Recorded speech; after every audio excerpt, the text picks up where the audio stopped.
군인이던 시절 이인수 장로님의 삶은 숨막히는 기적의 연속이었습니다. 6.25 당시 전장 한가운데서 소나기 같은 총탄 세례와 벼락 같은 포탄 속에서도 살아남아 불사조라 불리었고, 총에 맞아 부상을 당한 적도 한두 번이 아니었으며 3번이나 전사보고까지 되었다가 다시 살아 돌아온 기적의 주인공이자 18개의 무공 훈장으로 그의 가슴을 화려하게 장식했던 전쟁 영웅이었습니다. 가라면 가고 맡으라면 맡는, 명령에 죽고 명령에 사는 철저한 군인으로 누구한테나 인정받는 용장이었습니다.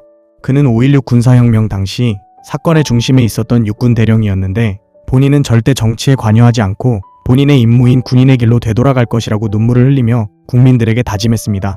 하지만 다른 동료들이 충분한 시일이 지났는데도 군인의 길로 돌아가지 않고 군사정권의 탐욕 속으로 빠져들자 이인수 장로님은 사심을 버리고 국민과의 약속을 지켜야 한다며 그들을 설득했습니다. 그러나 동료들은 이런 충언을 고맙게 받아들이지 않고 그를 중앙정보부로 끌고 가 온갖 고문을 가하면서 형사재판을 받도록 하였습니다. 그들은 이인수 장로님을 두들겨 팬 것은 기본이고 캐비넛 같은 박스 안에 집어넣어 그 안에서 선체로 대소변을 보게 했을 뿐 아니라 잠도 거기에서 선체로 자게 했다고 합니다. 그 후 이인수 장로님은 결국 반혁명 분자라는 죄목으로 사형 선고를 받고 복역하게 되었습니다. 하늘을 끝없이 날며 비상하던 새가 한순간에 포수의 총에 맞아 언제 죽을지 모르는 처지가 된 것입니다. 그가 갇혀있던 감옥은 앉아서 고개를 들 수도 없을 정도로 천장이 낮았고 누우면 다리를 뻗을 수 없는 작은 사과개짝 같은 감방이었습니다. 그렇게 독방에 투옥되자 그에게 허락된 것은 성경책 한 권이었습니다. 그래서 그는 두려운 마음을 떨치기 위해서 그 성경을 읽고 또 읽었습니다.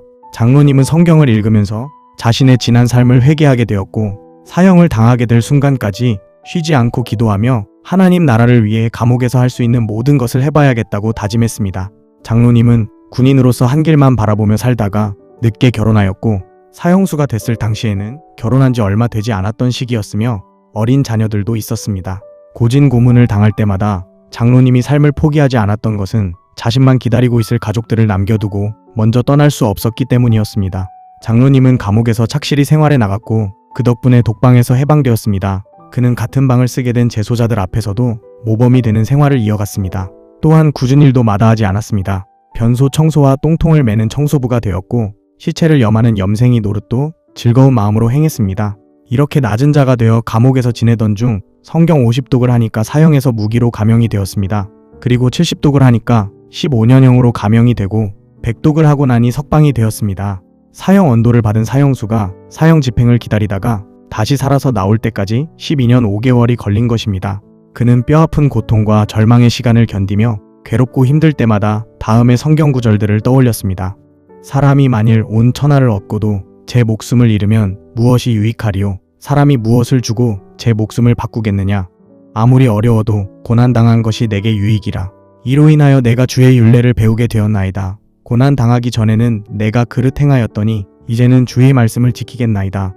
출소 후에 그는 취직이 안 되어 일자리를 만들어야 했습니다. 그래서 리어카를 끌고 무장사 배추장사를 했습니다. 남들이 기피하는 밑바닥 일이라면 일감도 많고 실업자가 될 염려도 없다고 생각했습니다. 자신을 낮추는 자라야 높아질 수 있다는 진리도 완전히 터득하게 되었습니다. 사람들은 그를 살아있는 사형수 혹은 영원한 불사조라고 불렀습니다. 강한 의지로 죽음을 이기고 끝까지 살아남은 생존자라며 그를 치켜 세웠습니다. 하지만 그의 생각은 달랐습니다. 장로님은 그들에게 이렇게 말했습니다. 나는 싸워서 이기고 살아남은 자가 아니라 하나님께서 남겨두신 자라고 생각합니다. 내가 노예 같은 일제의 굴레를 벗어버린 것도, 지옥 같던 공산치하를 목숨 걸고 탈출한 것도 모두 인간의 힘으로 된 것이 아니었습니다. 하나님의 은혜로 된 것임을 확신합니다. 전쟁 중 수많은 죽을 고비를 넘은 것도, 사형수로 사는 기적을 겪게 하신 것도 모두 살아남아서 새 생명의 증인으로 남은 자의 사명을 감당하게 하려는 주님의 뜻이라고 생각합니다. 출소 후 장로님은 수많은 부흥 집회에 간증하러 다녔습니다. 어디든지 부르면 찾아갔습니다. 부흥사 경회를 한 번도 하지 못했던 교회라도 거절하지 않고 달려갔습니다. 그것이 남은 자로서의 사명이라고 생각했기 때문입니다. 어느 날은 한 산골교회에서 부흥회를 인도해달라는 부탁을 받고 찾아갔더니 성도가 달랑 2명이었다고 합니다. 이인수 장로님은 아니 2사람을 놓고 무슨 부흥회를 합니까? 라고 말했더니 그 교회 목사님은 성도가 많으면 무엇 때문에 부흥회를 합니까? 라고 말해 장로님을 꼼짝 못하게 만들었습니다. 그 목사님 말에 따르면 그 교회가 있는 마을은 주민도 겨우 64가구에 불과하고 마을 이장님도 교회를 좋게 생각하고 있지 않다고 했습니다. 이인수 장로님은 국리 끝에 마을의 실권자인 그 이장을 찾아가기로 마음먹었습니다. 그러나 그 이장은 이인수 장로님을 아예 무시하고 답변조차 주지 않았습니다. 장로님은 먼저 기도로 준비하고 나서 그 이장님을 다시 만나러 갔습니다. 그런데 거기서 기적이 일어났습니다. 그곳 이장이 바로 전쟁 중 이인수 장로님의 직속 부하였던 소대 선임하사관 출신이었던 것입니다. 그 이장은 장로님의 간증을 심각하게 듣던 중 큰 은혜를 받고 갑자기 뛰어나가 동네 사람들을 불러 모으기 시작했습니다.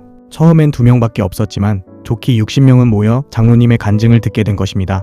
교회에 모인 주민들은 연신 아멘을 외쳤고 이장님은 함께 호응하며 기쁨의 박수를 쳤습니다.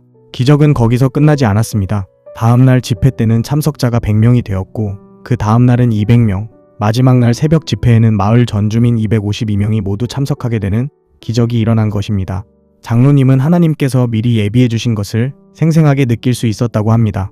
이인수 장로님은 그렇게 고인이 될 때까지 약 2800여 차례의 간증 집회를 하고 다녔습니다. 정상의 자리에서 사형수라는 가장 밑바닥의 자리까지 추락했던 육군 대령 출신 이인수 장로님, 그 처절한 몸부림 속에서 그가 발견한 것은 출세나 성공이나 어떠한 부귀영화도 아닌 보잘것없이 초라한 죄인이라는 인간의 본 모습과 상한 갈 때도 꺾지 않으시고 꺼져가는 심지조차도 끄지 않으시는 하나님의 한없는 사랑이었습니다. 어느 날 장로님이 감옥에서 괴로움과 고통 중에 부르짖으며 간절히 기도하자 주님은 이런 음성을 들려주셨다고 합니다. 너는 두려워 말라. 내가 너를 구속하였고 내가 너를 지명하여 불렀나니 너는 내 것이라.